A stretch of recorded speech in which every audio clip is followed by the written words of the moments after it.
शरद पवार और अजीत पवार में खींचतान एक बार फिर सामने आई है। अजीत पवार ने क्यों नहीं किया चाचा शरद पवार का सामना, ये एक बड़ी खबर है। आखिर ऐसी कौन सी वजह है जिसकी वजह से शरद पवार के सामने नहीं आना चाहते अजीत पवार?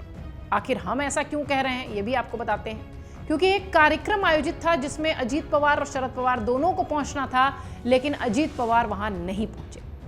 दरअसल अजीत पवार के शिंदे सरकार में शामिल होने के बाद से ही शरद पवार उनसे नाराज हैं। बताया जा रहा है कि महाराष्ट्र में चाचा शरद पवार और भतीजे अजीत पवार में खींचतान अभी भी जारी है। उप मुख्यमंत्री अजीत पवार को शुक्रवार को वसंतदादा शुगर इंस्टीट्यूट यानी वीएसआई में आयोजित एक बैठक में शामिल होना था, लेकिन वो बैठक में शामिल नहीं हुए। बताया यह गया कि वहां शरद पवार मौजूद थे, इसलिए वो नहीं गए। आपको बता दें कि पुणे में दोनों नेताओं के स्वागत में साझा पोस्टर्स लगे थे, लेकिन अंतिम वक्त पर राज्य के उप मुख्यमंत्री अजीत पवार ने अपना प्रोग्राम पूरी तरह से कैंसिल कर दिया। पुणे में एनसीपी कार्यकर्ताओं की तरफ से लगाए गए इन पोस्टर्स में लिखा गया था कि महाराष्ट्र अजीत पवार और शरद पवार के फिर से मिलने का इंतजार कर रहा है। पार्टी कार्यकर्ताओं की तरफ से ये पोस्टर दोनों नेताओं के एक कार्यक्रम में उपस्थित होने के संदर्भ में लगाए गए थे, लेकिन डिप्टी सीएम अजीत पवार ने अपना कार्यक्रम रद्द कर दिया और वो इस कार्यक्रम में नहीं पहुंचे। हालांकि चाचा के कारण कार्यक्रम में शामिल न होने की बात पर एनसीपी के नेताओं ने इस प्रकार की किसी भी टिप्पणी से इनकार किया है। कार्यक्रम में शामिल न होने को लेकर एनसीपी नेता जयंत पाटिल ने कहा कि अजीत पवार उप मुख्यमंत्री हैं, उनके पास अनेकों काम है, वो किसी और काम में व्यस्त हो गए थे। अधिकारियों के माने तो बाद में वो दौंड चले गए थे। पूरा मामला एक बार फिर आपको बता दें। दरअसल अजीत पवार जब से एनसीपी के कुछ विधायकों के साथ शिंदे गुट में शामिल हुए हैं, तब से चर्चाएं जोरों पर हैं। शरद पवार की बनाई पार्टी टूट गई है, लेकिन शरद पवार कई बार बोल चुके हैं कि उनकी पार्टी का कोई विभाजन नहीं हुआ। एकनाथ शिंदे की अगुवाई वाली सरकार में शामिल होने के बाद अजीत पवार ने एनसीपी पर अपना दावा किया है। वहीं शरद पवार की तरफ से आयोग को यह कहा गया है कि कुछ स्वार्थी लोग अपनी अलग विचारधारा के चलते हमें छोड़कर चले गए हैं, बाकी पार्टी एक है। एनसीपी के दो धड़ों में बंटने में पार्टी कार्यकर्ता कंफ्यूज है। ऐसे में जब पुणे के वसंतदादा शुगर इंस्टीट्यूट में सीनियर और जूनियर पवार के आने का कार्यक्रम तय हुआ, तो कार्यकर्ताओं ने पोस्टर लगा दिए कि दोनों नेता एक साथ मिलते हुए दिखाई पड़ेंगे।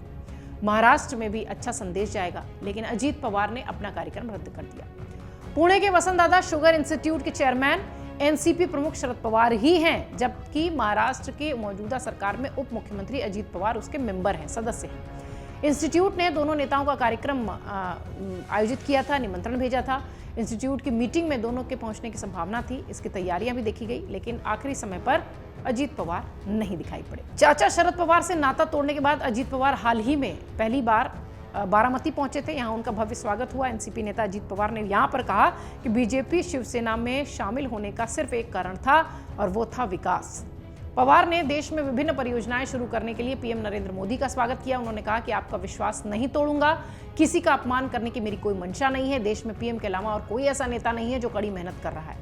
भारत की जनता ने नेहरू को भी देखा है, उनके नेतृत्व को भी स्वीकार किया। इंदिरा और अटल के भी गुणों के कारण उन्हें पसंद किया गया। मनमोहन सिंह कम बोला करते थे, अब प्रधानमंत्री नरेंद्र मोदी पिछले 9 वर्षों में कड़ी मेहनत कर रहे हैं।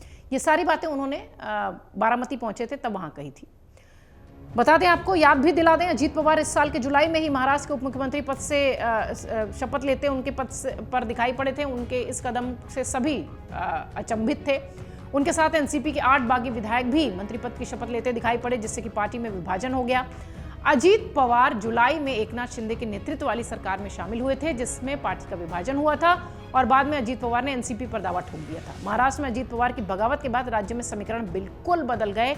महाराष्ट्र की सियासत की चर्चा होने लगी, देश भर में महाराष्ट्र क्राइसिस की बात होने लगी, और आम चुनाव के साथ विधानसभा चुनाव भी महाराष्ट्र में अगले साल होने हैं। अब देखना यह है कि तब तक महाराष्ट्र क्या कुछ रंग दिखाती है, या यूं कहें कि तब तक महाराष्ट्र की राजनीति में क्या रंग नजर आते हैं। अमर उजाला अब आपके टीवी पर भी। अपने स्मार्ट टीवी पर यूट्यूब पर सर्च करें अमर उजाला, चैनल सब्सक्राइब करें और देखें ताजा खबरें, वो भी HD क्वालिटी में। और हाँ, बेल आइकन दबाना ना भूलें, ताकि हर खबर हो आपके घर। अमर उजाला, निष्पक्ष, निर्भीक, निरंतर।